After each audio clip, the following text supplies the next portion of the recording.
Well, anybody who grew up with brothers and sisters or raising a bunch of kids now, you know, fights, part of life. How many brothers and sisters for you? I had a brother and two sisters. Oh boy, one younger brother, and I will say there were a couple of fights and arguments. Sometimes along the way. fists, sometimes vocal. Maybe a little both. So in today's relationship reboot, are there really ways to get your kids to stop fighting? Okay, if the answer is anything other than no, I'm going to tell you that Kirsten Lynn Seal is lying.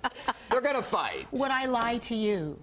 And yes, they are going to fight. They're going to fight. Yes, they're going to fight. The advice on how to manage this is so important for all of us, I think. Yeah, exactly. So, I mean, one of the things that happens if you have siblings is that siblings are always super aware of what their order, where they come in the family, you know. Right. So you have the I'm the oldest. I'm in charge. Right? Yes. Don't mess with me. Exactly. I was the oldest. Are you the oldest? Oh, I'm the oldest child. Okay, so we've got 3 oldest sitting here, right? So it was our job as siblings to keep our younger siblings under control. Yes. And so then you have middle.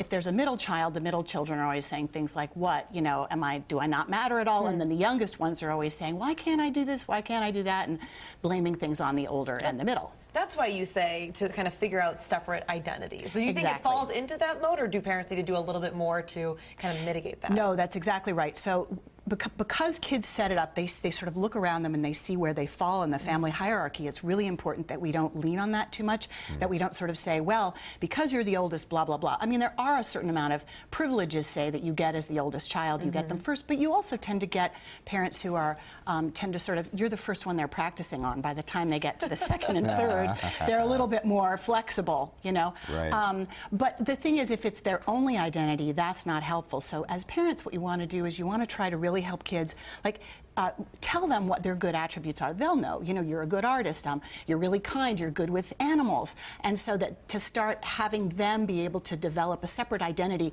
between themselves so that they don't feel like they're all just one pack of kids. Got it. On Twitter, Tomcat Joey just responded saying, "My mom always told us she is not a referee." Nice.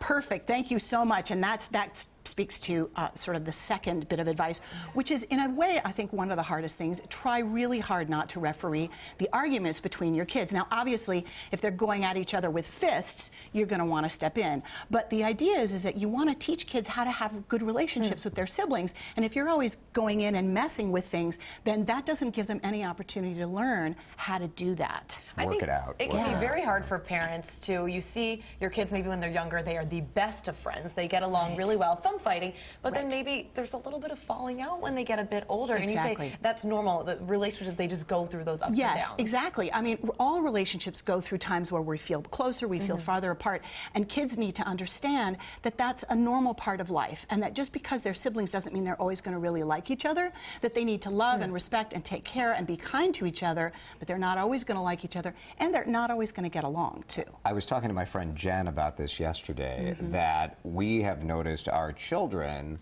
are us. So the bad stuff. You're good human. And like, oh no. So like you get so annoyed at behaviors that your child are doing, these behaviors. And then you think, like, good Lord, like this is me. Like I hate myself is what's happening here.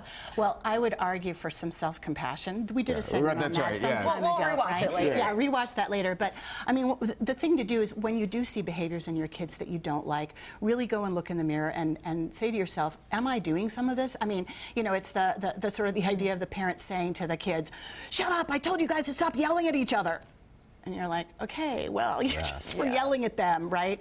Don't hit, smack. I mean, these kinds of things, you know, and it's hard. It's hard to do. But I think that's where self-awareness as a parent comes in. Because we are such strong role models for our kids. And teaching those relationships early on can certainly help with relationships down the road, too. That's right. So, nice. Thank you. Thanks, Kirsten. Thanks.